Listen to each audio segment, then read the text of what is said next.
포트폴리오에 생명을 불어넣는 작업, 바로 리밸런싱입니다. 시장이 좋아서 커버드 콜이나 주식이 껑충 상승하게 되면 원래 50%였던 비중이 70%까지 상승하게 됩니다. 그래서 1년에 최소 한 번, 적어도 분기에 한 번 정도는 연말에 내 계좌를 정리해 주셔야 합니다.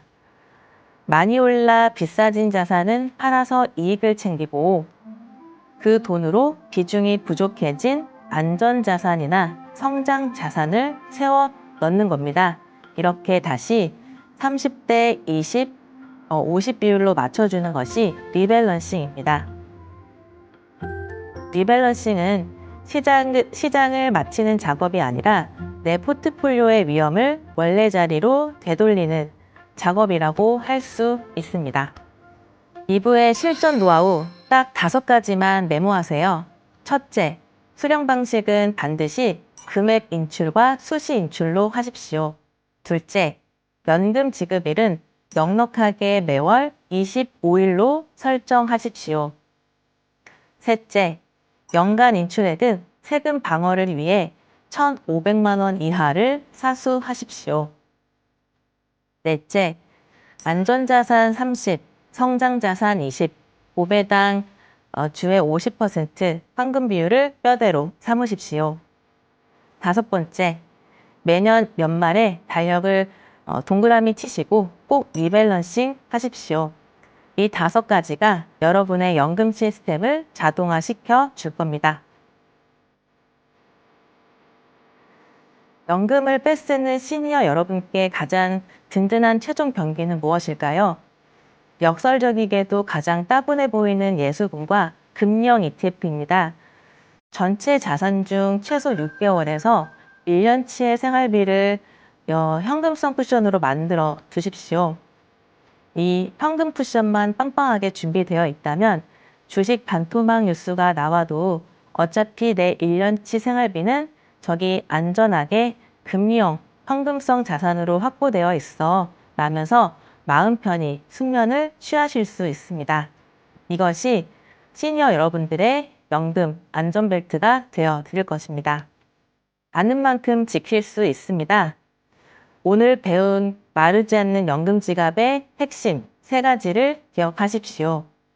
첫째, 위험과 수익의 균형을 잡는 30대, 20대, 50 분산 투자.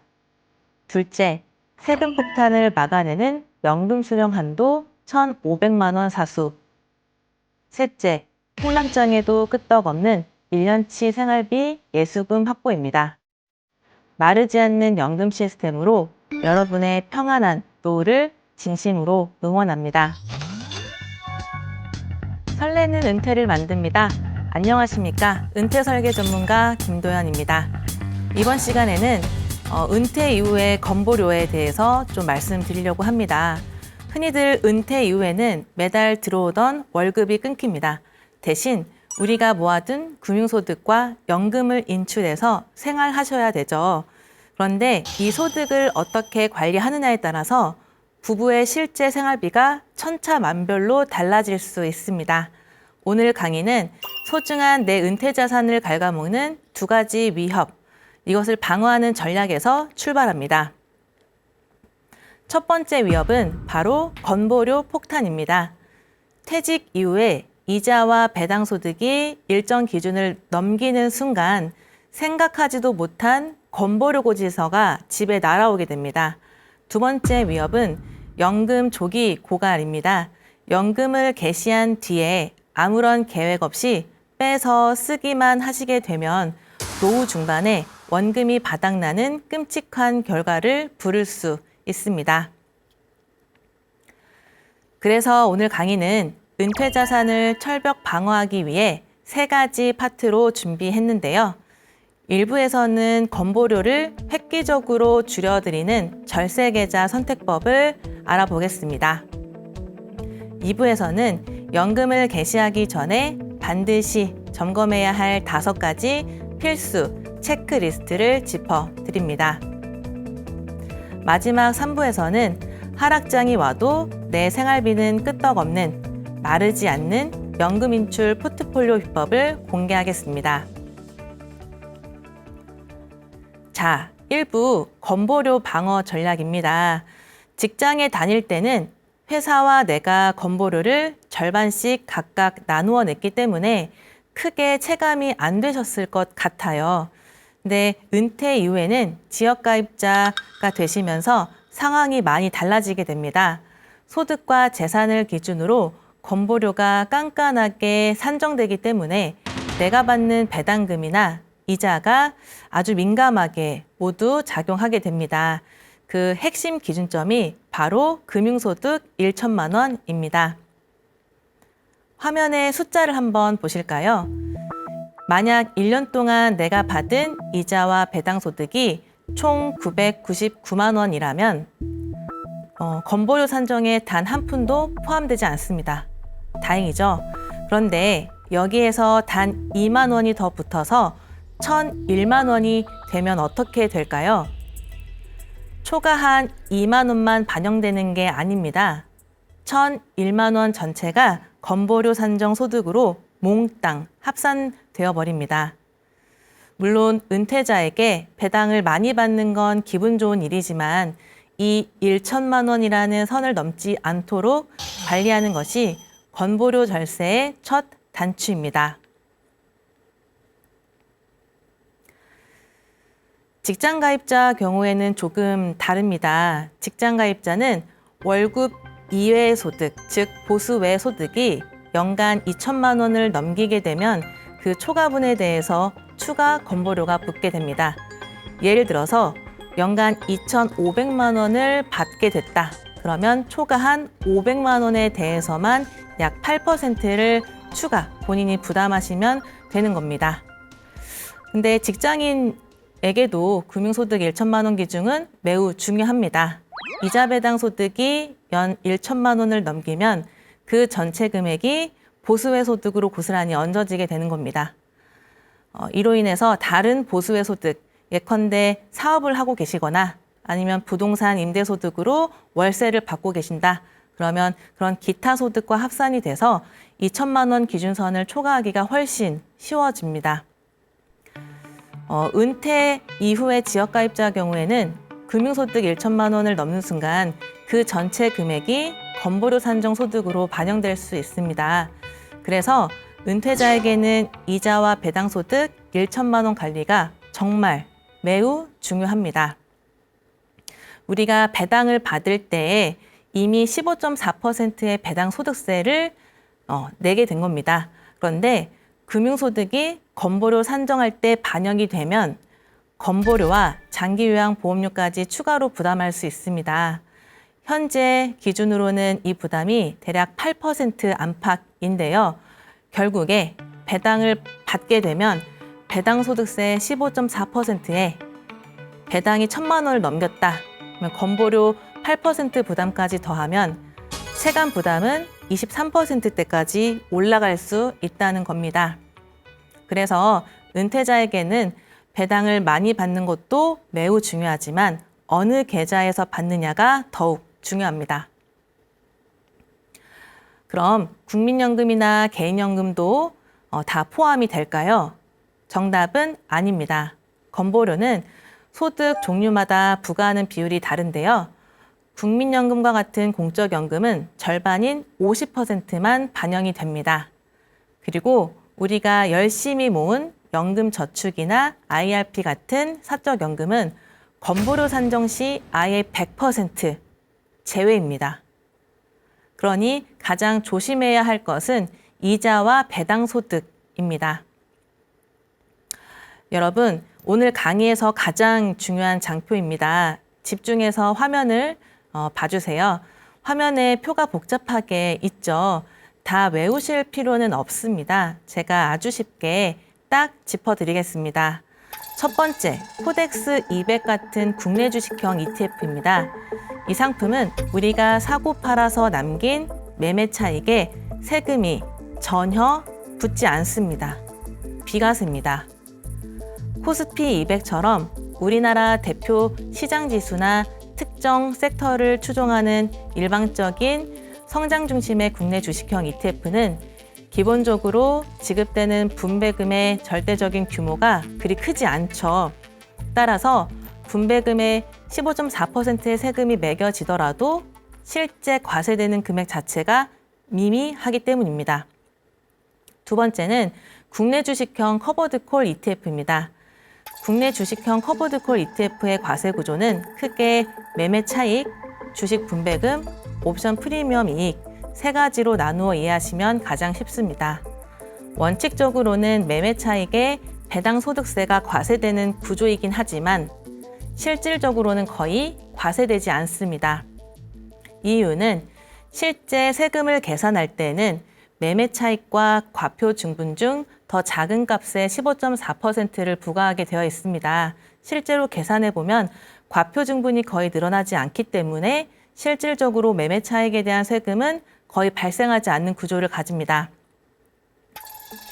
콜옵션을 매도하여 얻는 옵션 프리미엄 이익에 대해서는 세금을 매기지 않는 비과세 처리가 적용됩니다. 실제로 국내 주식형 커버드콜 ETF가 지급하는 배당 중에서 비과세되는 프리미엄 이익이 전체 금액 중 약 90% 비중을 차지하고요. 과세 대상이 되는 주식 배당금은 약 10% 정도 수준에 불과합니다. 세 번째는 S&P 500이나 나스닥 100을 추종하는 ETF처럼 국내에서 상장된 해외 ETF입니다. 국내 증시에 상장되어 있어도 들어있는 기초 자산이 해외 주식이면 국내 주식형 ETF와 세금 구조가 다릅니다. 국내 상장 해외 ETF는 거래를 통해 남긴 매매 차익과 주기적으로 지급받는 분배금 모두에 배당 소득세 15.4%가 과세됩니다. 특히 매매 차익에 배당 소득세가 과세된다는 사실은 많은 투자자가 놓치기 쉬운 부분이기도 합니다. 즉, 이 상품에서 발생한 과세 대상 이익과 분배금은 금융소득 관리에 영향을 줄 수 있습니다. 그래서 일반 계좌에 많이 담아둘수록 금융소득 1천만 원 기준을 더 신경 써야 합니다. 네 번째, 국내 상장 해외 커버드콜 ETF는 발생하는 모든 수익에 세금이 부과되는 강력한 과세 구조를 가지고 있어서 투자할 때 가장 주의하셔야 합니다. 모든 소득에 배당 소득세가 부과되는데요. 일반 국내 주식형 커버드콜 ETF는 옵션 프리미엄 이익이 비과세라고 말씀드렸죠. 국내 상장 해외 커버드콜 ETF는 매매 차익, 분배금, 옵션 프리미엄 이익까지 발생하는 모든 종류의 이익에 배당 소득세 15.4%가 전부 과세됩니다.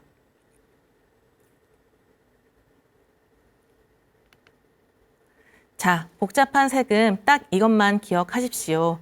이 무시무시한 세금과 건보료 노출을 피하는 단 하나의 확실한 해결책은 바로 절세계좌를 활용해 투자하는 것입니다. 여기에서 말하는 절세계좌란 연금저축 IRP, ISA입니다. 그리고 하나를 더 추가하자면 기업에서 가입해주는 퇴직연금 중에서 DB/DC, 기업 IRP 세 가지가 있는데 만약에 DC로 운영을 하고 계신다고 하면 기업 퇴직연금 DC 계좌에서도 절세 계좌로 활용이 가능합니다. 앞서 말한 네 가지 절세 계좌에 내 자산을 담아서 운용하면 세 가지의 강력한 혜택을 누릴 수가 있습니다. 첫 번째, 이 절세 계좌들 안에서 발생한 이자와 배당소득, 매매 차익 등 모든 금융소득은 건보료 산정 기준 소득에 단 1원도 포함되지 않습니다. 둘째, 과세이연 혜택으로 복리 효과를 극대화할 수 있습니다. 일반 계좌에서는 수익이 발생할 때마다 15.4%의 세금을 즉시 떼어가지만 절세 계좌에서는 세금을 떼지 않고 그대로 재투자되어서 자산 증식에 압도적으로 유리합니다. 세금 납부하는 자체를 나중에 돈을 인출할 때까지 밀어주는 것입니다. 세 번째, 나중에 연금을 수령하거나 계좌를 이전 또는 해지할 때도 좋습니다. 계좌 이전과 인출 과정 역시 건보료에 전혀 영향을 주지 않습니다. 또한 연금 인출할 때 연간 수령 한도 1,500만 원 아시죠? 지켜서 꺼내 쓰게 되면 3.3%에서 5.5%의 아주 저렴한 저율 연금소득세만 부과받게 되므로 세금적인 부담을 최소화할 수 있습니다.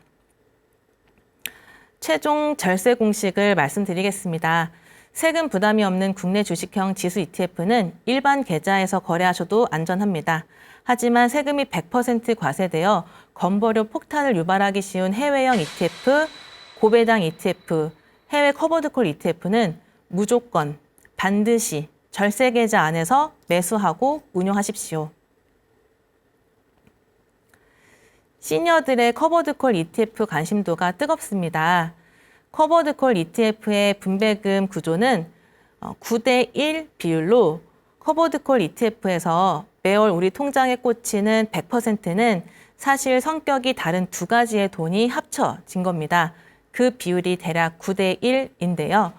90% 영역은 옵션 프리미엄 이익입니다. 이 돈은 주식을 사고 파는 권리, 옵션을 시장에 팔아서 얻은 대가입니다. 세법상 이 옵션 프리미엄 이익은 세금을 매기지 않는 비과세 소득으로 분류됩니다. 나머지 10% 영역은 주식 배당금인데요. 이 돈은 ETF가 담고 있는 실제 국내 주식, 예를 들어 삼성전자나 현대차 등에서 나오는 진짜 배당금입니다. 이 부분에 대해서만 15.4%의 배당 소득세가 정상적으로 가세됩니다. 실제 금액으로 한번 예시를 드려보겠습니다. 은퇴자 A씨가 일반 주식 계좌에서 국내 주식형 커버드콜 ETF에 투자해서 1년 동안 1,000만 원의 분배금을 받았습니다. 실제 A씨가 손에 쥔 현금은 1,000만 원, 그러나 건보료 계산에 잡히는 소득은 이에 10%에 해당하는 단 100만 원만 해당하게 됩니다. 커버드콜은 이처럼 분명 매력적인 은퇴 도구이지만 함부로 다루기에는 너무 뜨거운 불과 같습니다.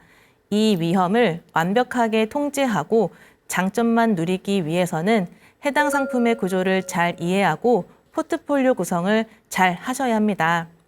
참고로 이전 183회차에서 커버드콜 구조를 다룬 내용이 있으니 참조하시면 되겠습니다. 여기서 질문이 하나 나올 수 있죠. 강사님, 저는 미국 주식에 직접 투자하는데요. 아주 중요한 포인트입니다. 미국 주식을 사고 팔아서 남긴 매매 차익은 양도소득세입니다. 연간 손익을 합산해서 기본공제 250만 원을 뺀 뒤 초과분에 대해서 양도소득세를 신고하는 구조인데요. 중요한 건 따로 분리과세되니까 건보료랑 금융소득 종합과세와는 전혀 상관이 없습니다. 하지만 미국 주식에서 달러로 받는 배당금은 조금 얘기가 다릅니다.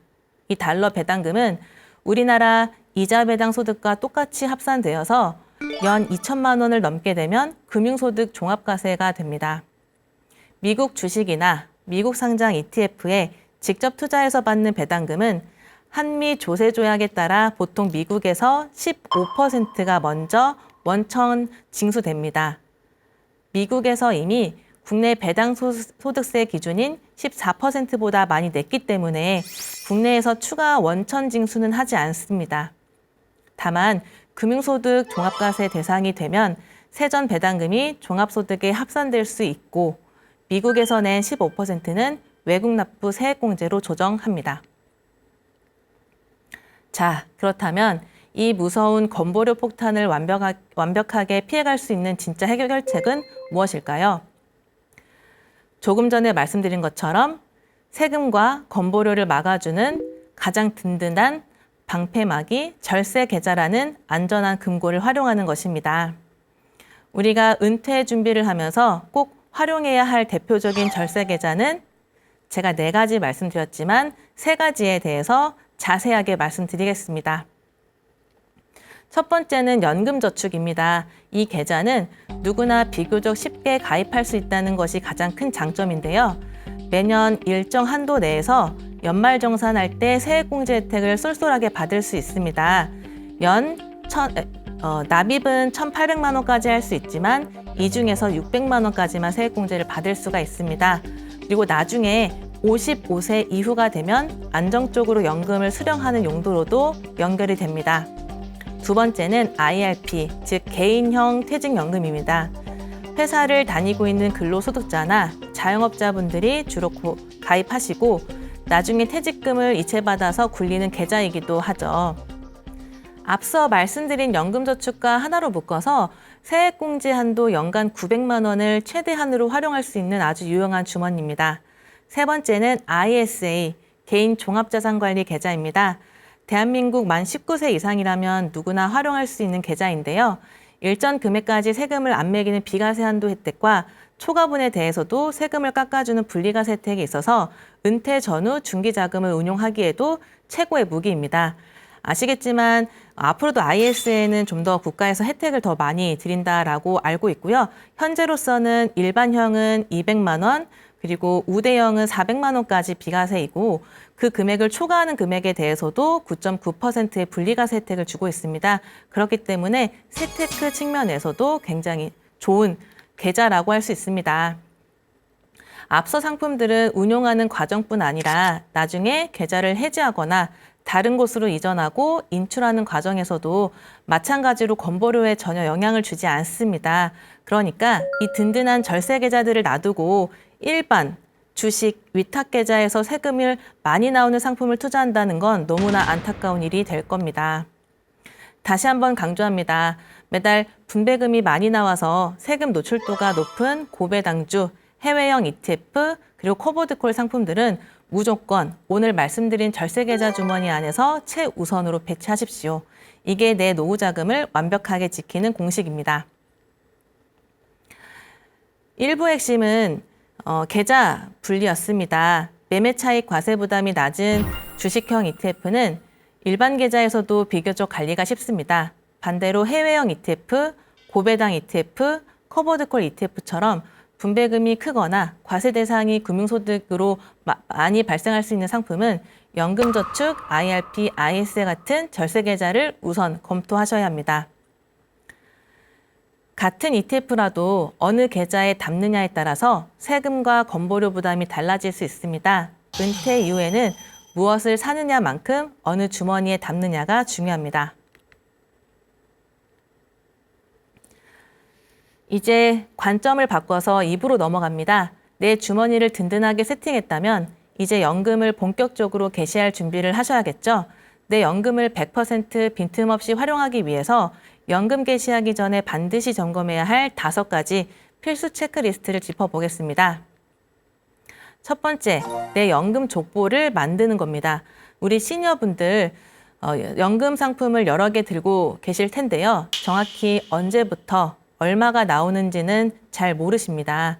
오늘 당장 빈 종이를 꺼내서 혹은 엑셀을 활용해서 국민연금, 연금저축, IRP, 퇴직연금 등 가입하신 연금 내역을 쫙 적어보십시오.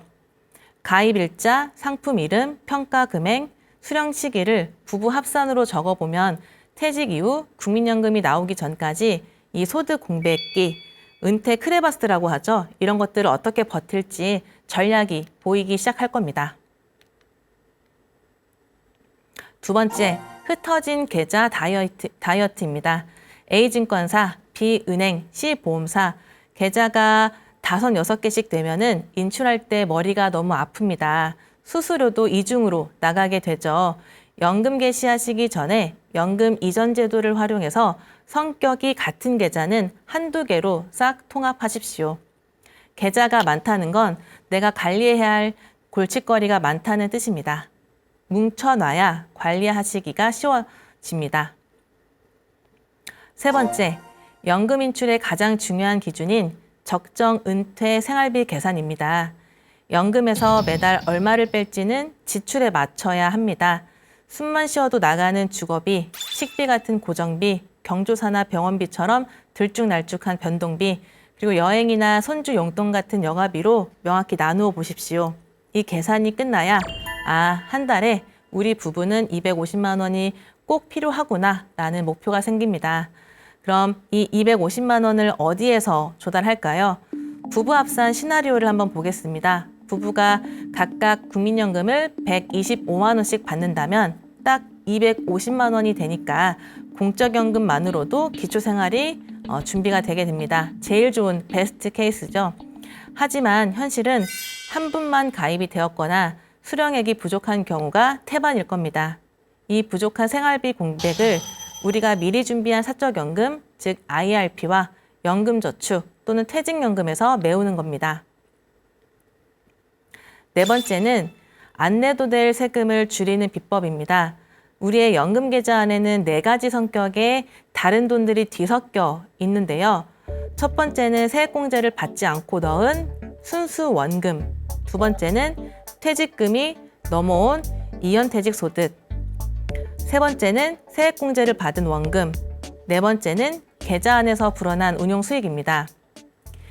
여기서 세액공제를 받지 않은 원금은 나중에 인출하실 때 과세 대상이 아닙니다. 반대로 세액공제를 받은 원금과 운용수익은 연금으로 받으실 때 연금소득세 대상이 됩니다. 퇴직금 재원은 퇴직소득세 체계로 따로 관리가 됩니다. 그래서 연금 개시하기 전에는 내 계좌 안의 돈이 어떤 성격인지 반드시 구분해 두셔야 합니다. 문제는 금융회사가 여러분의 과거 세액공제 이력까지 자동으로 정확하게 확인하기 어려울 수 있다는 점입니다. 그래서 국세청 홈택스에서 연금보험료 등 소득 세액공제 확인서를 발급받아 금융회사에 제출하셔야 합니다. 그래야 세액공제를 받지 않은 원금은 비과세 원금으로 구분해서 인출할 수 있습니다. 이 고객님은 세액공제를 안 받은 원금이 있구나 하고 그 금액만큼은 세금 없이 비과세로 인출을 해줍니다. 연금 개시 전에 잊지 말고 꼭 챙기십시오. 다섯 번째는 인출 방식의 선택입니다. 증권사에 가서 10년 동안 나눠주세요 하는 기간 지정형 정해진 기간 동안 나눠받는 방식입니다. 다만 시장 상황과 계좌 평가액에 따라 매달 받는 금액이 달라질 수 있습니다. 생활비를 매달 일정하게 맞추고 싶다면 기간 지정형보다는 금액 지정형이 더 적합합니다. 예를 들어 매달 100만 원씩 받겠습니다 라고 정해두면 생활비 계획을 세우기가 훨씬 쉽습니다. 네, 2부의 핵심 정리를 해볼까요? 연금 인출은 내가 얼마를 받을 수 있나가 아닙니다. 지출을 파악해서 내가 얼마가 필요한가를 정하고 내 연금 족보를 만들고 연금 계좌를 합치고 세금 혜택을 챙겨서 금액으로 지정해서 빼쓰는 겁니다. 이 과정이 완벽한 인출의 시작입니다. 자, 이제 마지막 3부, 현금이 마르지 않는 인출 포트폴리오 전략입니다. 언제 수익이 나고 언제 쓸 돈인지를 명확히 구분하는 시간별 바구니 전략 핵심입니다. 여러분, 시퀀스 리스크라는 말을 꼭 기억하셔야 합니다. 연평균 수익률이 5%로 똑같아도 연금 인출을 시작하자마자 첫 3년 동안 주식시장이 폭락해서 반토막이 났다고 가정해 보십시오. 계좌는 반토막이 났는데 나는 생활비로 매달 돈을 뺐어야 합니다. 그럼 나중에 시장이 다시 반등하더라도 이미 낮은 가격에 팔아버린 자산은 회복에 참여하지 못합니다. 그래서 계좌 회복 속도가 크게 느려지고 연금 자산이 예상보다 빨리 줄어들 수 있습니다. 이게 바로 시퀀스 리스크, 수익률 발생 순서의 위험입니다. 이 공포를 이겨내는 방법이 바로 계좌를 3개의 바구니로 쪼개내는 겁니다. 단기 바구니는 앞으로 1에서 3년 동안 안에 생활비로 쓸 돈입니다. 이 돈은 수익률보다 안정성이 우선입니다. 그래서 예금, MMF, 금융상품, 예수금처럼 원금 변동성이 낮은 현금성 자산 중심으로 둡니다. 다만 예금은 예금자 보호 한도를 확인해야 하고 MMF나 ETF는 원금 보장 상품은 아니라는 점도 함께 기억하셔야 합니다. 중기 바구니는 4에서 10년 동안 그 뒤에 쓸 돈입니다. 배당주나 채권형 ETF에 넣어서 은행 이자보다 조금 높은 중수익을 노립니다. 장기 바구니는 10년 뒤에 꺼내 쓸 돈입니다. 이건 시간이 무기니까 주식형 ETF에 넣어서 공격적으로 장기 성장을 시킵니다. 그리고 중장기 바구니에 수익이 나면 그 돈을 쏙 빼서 단기 바구니에 생활비로 채워 넣는 시스템입니다. 여기에서 ETF 투자자가 꼭 알아야 할 점이 있습니다. 펀드나 예금은 금융회사가 연금 지급일에 맞춰서 자동으로 현금화해주는 경우가 많습니다. 하지만 ETF는 상품과 증권사에 따라 자동 매도 처리가 제한될 수 있다라는 건데요. 그래서 연금 지급일 전에 내가 직접 ETF를 매도해서 예수금으로 만들어 두어야 하는 경우가 많이 있습니다. 이 준비 없이 연금 지급일을 맞이하게 되면 하필 시장이 좋지 않을 때 ETF를 팔아야 할 수도 있습니다. 해결책은 1년치의 현금을 미리 확보하라인데요. 바로 이렇게 사례를 한번 보시면 월 인출액이 100만 원이고 1년에 12달이면 1,200만 원입니다. 그렇기 때문에 미리 1년치를 좀 장이 좋을 때 매도를 하신다거나 아니면 그 이전에 회차를 보셨을 때 전체 금액 그 30대, 20대, 50이라는 황금 비율 제가 말씀을 한번 드렸던 기억나실 거예요. 그래서 30%는 이런 현금성 자산, 그래서 뭐 MMF에 이렇게 두시는 방법이 있습니다.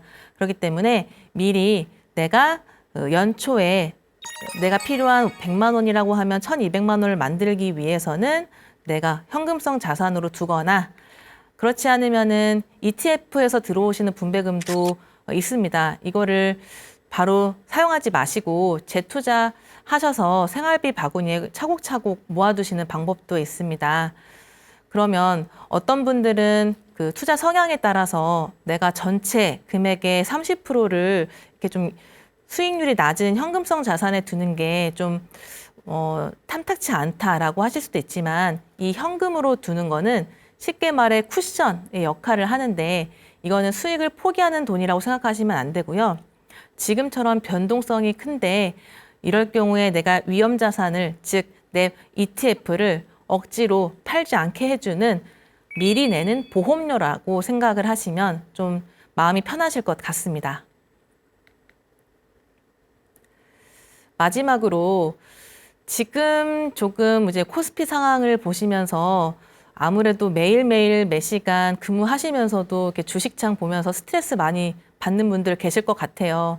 근데 은퇴하시고서도 이렇게 주식창을 매번 들여다보는 스트레스 받는 거는 더 이상 안 하셨으면 좋겠습니다. 은퇴 이후에는 감정이 아니라 시스템으로 움직여야 합니다. 제가 리밸런싱 말씀드렸잖아요. 최소 1년에 한 번이고요. 분기마다 3월, 6월, 9월, 12월 이렇게 3개월에 한 번씩 계좌를 한번 열어보세요. 그래서 조금 전에 말씀드린 것처럼 내 단기 바구니에 있어야 할 현금 최소 9개월치 이상 한 12달치가 잘 남아 있는지 이걸 좀 보셔야 될 것 같아요. 그래서 아무래도 지금 뭐 타이밍을 잘 맞출 수는 없지만 좀 장이 좋을 때 그때 조금 더 욕심을 부리시기보다는 그 수준의 수익률에 만족하시고 익절하셔서 좀 비율이 낮아진 다른 자산, 뭐 성장 그리고 안전 자산을 좀 확보하시는 그런 리밸런싱을 맞춰 하시면 결국엔 수익률도 많이 좋아지실 겁니다. 그리고 제가 거듭 강조한 게 있습니다. 결국에는 은퇴할 때는 얼마를 벌었냐보다는 어떻게 세금을 잘 절약할 수 있느냐도 하나의 전략이 될 수 있다고 말씀드렸어요. 그래서 세금 한도는 1,500만 원 기억하실 거예요. 넘지 않았는지 쓱 한번 점검해 주시고 비율을 맞춰주시는 분기 리밸런싱 하시면 충분할 것 같습니다. 네, 이상으로 강의를 마무리하도록 하겠습니다. 은퇴 이후의 자산 관리는 얼마를 안전하게 지켜서 오래 쓰느냐의 싸움이 될 것입니다. 첫 번째, 1천만 원의 건보료 폭탄을 피하기 위해서는 절세계좌 3총사 기억하시죠? 연금저축, IRP, ISA, 나아가서 퇴직연금 DC계좌 이거 100% 활용해 보십시오. 그리고 그 다음 한도를 다 차시게 되면 일반 위탁계좌를 활용하시는 것도 방법이 될 수가 있습니다. 또는 직투를 하시는 경우에는 미국에 직접 투자하셔서 매매 차익에 대해서는 분리과세를 하기 때문에 건보료와 금융소득종합과세에 포함이 되지 않는다라는 팁도 말씀드렸고요. 두 번째, 연금 개시하시기 전에 5가지를 필수 체크리스트로 챙겨서 내가 내지 않아도 될 세금이 있는지 꼭 챙겨 보십시오. 세 번째, 최소 1년치 월 100만 원이면 최소 1,200만 원의 현금이 그리고 시간별 바구니로 잘 준비하셔서 하락장이 다가오더라도 공포를 이겨내고 감정이 아닌 시스템으로 굴러가도록 하시면 되겠습니다. 이 3가지 원칙이 앞으로 여러분의 마르지 않는 노후를 지켜줄 겁니다.